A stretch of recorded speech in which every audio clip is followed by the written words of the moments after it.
So I used some oracle cards to ground myself earlier, and I got a quote from the card with their little booklet.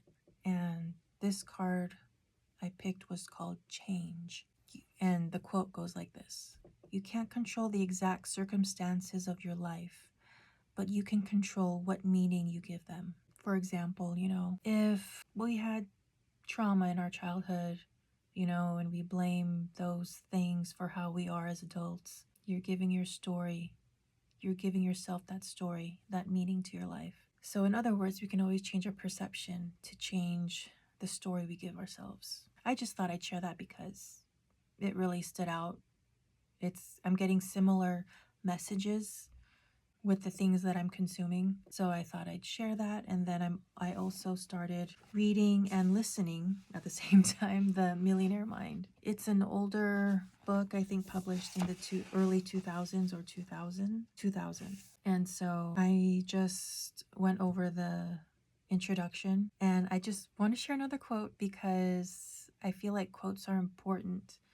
They kind of give you like an understanding in so few words that help you understand directly, straight to the point, right? And this one is about money. So this is The Millionaire Mind. I taught my sons and daughters that money is not their God. You control it, not let it control you. And in the beginning of the book, there's so much information only in the introduction, but I thought that was also a good one because they mentioned that those who are credit dependent are in fact controlled by someone else, some institution, which to an extent I believe is true. Like, obviously it is true, right? But when done smart and strategically, I think credit can be used to some advantages, but just to the consumer and just the person with just a job or someone who is not as financially literate, credit can be destructive.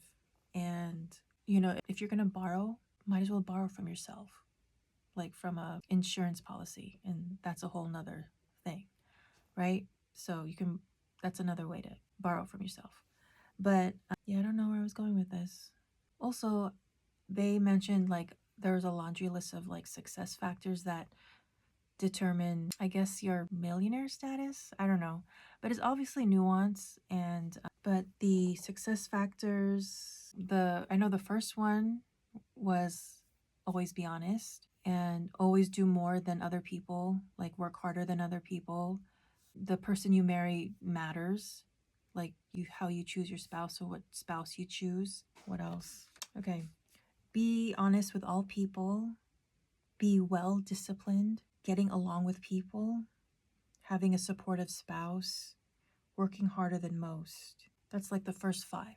And being well disciplined, other than being honest, being well disciplined could be like having a structured calendar, not just doing busy work. Maybe going to the gym at 6 a.m. before you start your day and having a nutritious breakfast before you start your day, or meditating or journaling, like whatever is going to get your mind ready for the day, your body, and all the things. And getting along with people is obviously important. It's at the very high rank, more than like the school you went to or the grades you got. So social skills is like really important. Social and communication skills, communication goes in social. And how you express yourself, how you carry yourself, all those nuanced communication skills like mean a lot. Getting along with people. How do you get along with people? Do you, do you get offensive easily? Like, do you always get, have this like victim mentality? Do you always blame somebody? Like, no, like, millionaires get along with people to get along.